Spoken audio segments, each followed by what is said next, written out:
We spent 120 days in the NICU. Here are my top tips for surviving a NICU journey. Whether or not you expect your baby to go to the NICU, it's never easy to watch them go. This will be a continual journey of showering yourself in grace. Especially give grace to your baby. Give grace to the NICU nurses who just want to make sure that your baby is healthy and stable enough to go home. Premature or not, babies come into this world and we expect so much of them. Just because things like eating, breathing, and maintaining body temperature are all instinct doesn't mean they're not difficult. From conception to birth, life truly is a miracle. Once your baby's in the NICU, all thoughts seem to revolve around when your babies are coming home. So in order for you to be best prepared, our NICU said that most babies tend to go home within 2 weeks of their due date, either before or after. It is true that your babies will be swept away to the NICU if they need it, though you may not get to see them or hold them immediately after birth. Your partner can follow them into the NICU and remain with them while you recover. Nonetheless, it's important to remember that even after your baby's NICU admission, you still may not be able to hold them for a period of time. Holding your baby is determined on their stability, and this is why.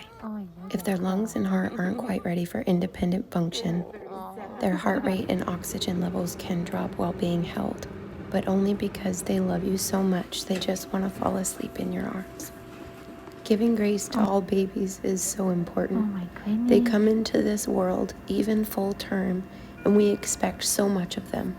Sure, it's instinct, but it truly is a gift to be able to breathe and have an independent functioning body of your own.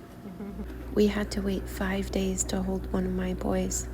And when we did, his vitals dropped and they swept him from my arms and he had to be vigorously stemmed back. So cute. And by that, I mean they turned up his oxygen all the way and began to gently press and stimulate his body to try and bring his heart rate back. After that, we had to wait another week to hold him again. And as hard as that was, I just tried to focus on giving him grace and his time until he was ready to be held. So because of that, we have to use other ways to connect with our child in the isolette. Your voice, touch, and scent are the most important things. Ask your NICU nurse for a small piece of fabric or bring a small piece of fabric from clothing at home and put it next to them in their isolette. This will have your scent on it and will be a constant reminder of you while they're in their isolette. When you're touching your baby in the isolette, be sure to just set your hand on their skin gently and maintain a steady hand. I suppose for some premature babies this is applicable only, but any type of rubbing or patting on your baby's skin, even with a fabric, will just be so irritating. Their skin is far too fragile in the stages early on. So now when it comes to visiting your baby in the NICU, know your baby's care routine, write it down if you have to, and arrive 15 minutes before their care times. Also be sure to call the NICU ahead of time and let them know that you will be coming so that they can prepare accordingly. This is so that the doctors can try to see you face to face when they're doing their rounds, and the nurses can also prepare accordingly for you to assist with their cares.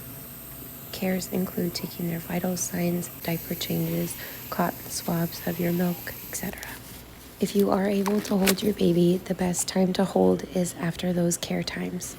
Because babies are spending all day growing and resting in their isolette, care times are the best time to hold because they are woken up and disturbed from their sleep. Unless our baby needed to go back into their isolette to rest, we would hold them for as long as we could. There were many times I couldn't hold my baby when I dearly wanted to. So I utilized my voice to communicate with my baby and let them know that I was there. In a baby voice, I would say, "I love you, baby, I'm right here." But what was most impactful was the kissing noises. When you are holding your baby and kissing them, they know what that feels like and sounds like. So when you can't hold your baby, make those kissy sounds. I promise. My boys still love them to this very day.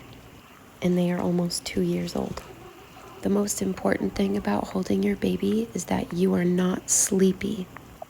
If you fall asleep while holding your baby, you can imagine what can happen. Call your nurses and get your baby back in the isolette and take a nap if you need to. Or sit up your chair, get a cup of coffee, put on some music, and stay awake and be present with your baby.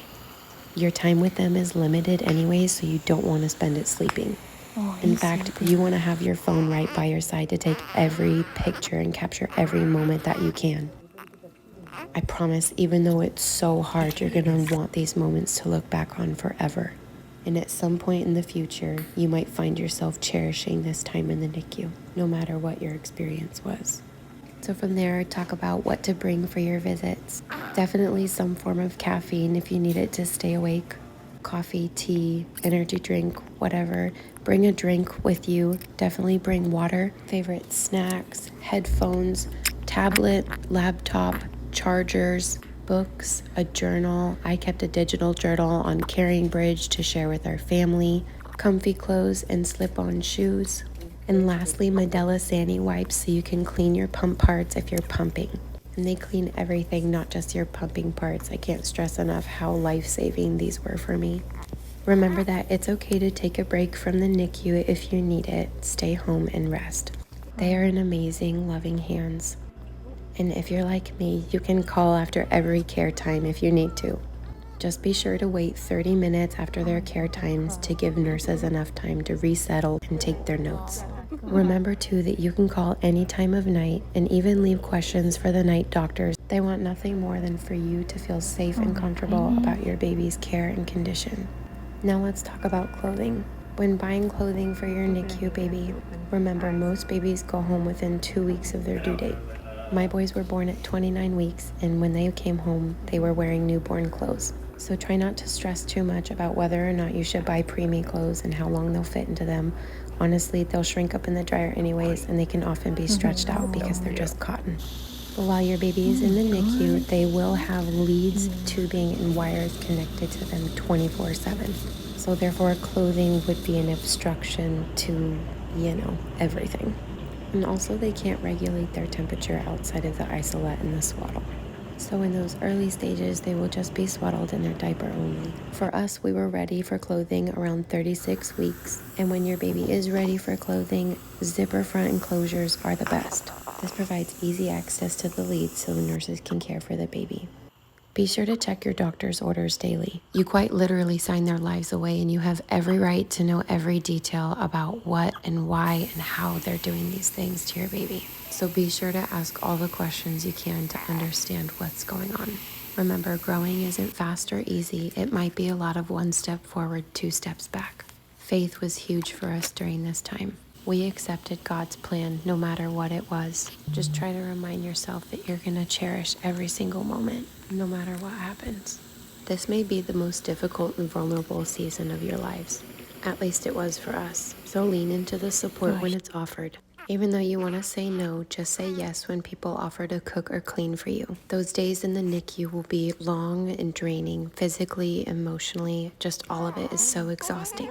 Remember that it's okay to accept help. And right now, you guys need it more than ever. Allow yourself to grow close with the hospital staff. They are there to help. You may spend a lot of time with some of your staff. You may even have your favorite nurses. No matter what, having this connection will make it feel more like home. Ask your nurses for help collecting any CPAP hats, leads, pacifiers, unused diapers, blood pressure cuffs. Soon, every little item will become a memento. Take all the pictures and videos, not only for the future, but to look at whenever you miss them. NICU journeys are never easy, and as you near the time of going home, it can be nail-biting. Aside from the car seat test, there are criteria your baby must meet and show stability in before going home. This includes heart rate, maintaining body temperature, amongst other things. Be sure to ask your NICU nurse about your baby's criteria for going home. I'm still close with some NICU staff to this day. I think a part of us will always be connected to them. But I'm making this video because I truly feel like there's not enough support for NICU moms out there. When you're going through it, you're caught up in a whirlwind of emotions and experiences. Your world is flipped upside down and inside out all at the same time. My biggest recommendation is that you can seek therapy through this journey. Your medical team should supply you with a social worker if they have one, in which case utilize that. Truly, every resource that they are able to offer you,